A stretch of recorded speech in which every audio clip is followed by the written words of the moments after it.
సాధారణంగా వాగర్ధావివ సంపృక్తో వాగర్ధ ప్రతిపత్తజే జగతః పితరౌ వందే పార్వతీ పరమేశ్వరం.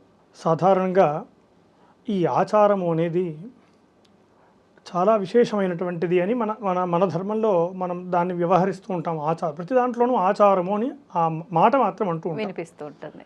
ఈ ఆచారము అంటే దాని అర్థం ఏమిటి, ప్రామాణికం ఏమిటి, ధర్మశాస్త్రాలు ఏం చెప్తున్నాయంటే అంటే శ్రేష్టమైనది, ఉత్తమమైనది అని అర్థం. చరహ అంటే నడవటం లేదా అనుసరించడము అని అర్థం. ఉత్తమమైన దానిని అనుసరించడం లేదా అనుకరించడం, శ్రేష్టమైన దానిలో నడవటం. శ్రేష్టమైన దానిలో నడవటము అనేది ఆచారము యొక్క నానుడి.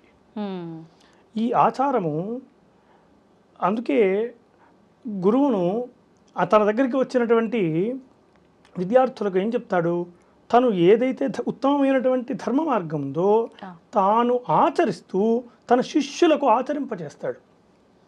అందుచేత గురువుని ఏమంటున్నాం, ఆచార్య అని సంబోధిస్తున్నాం. అవునండి, తాను ఆచరించి తన శిష్యులకు చూపిస్తున్నాడు కాబట్టి.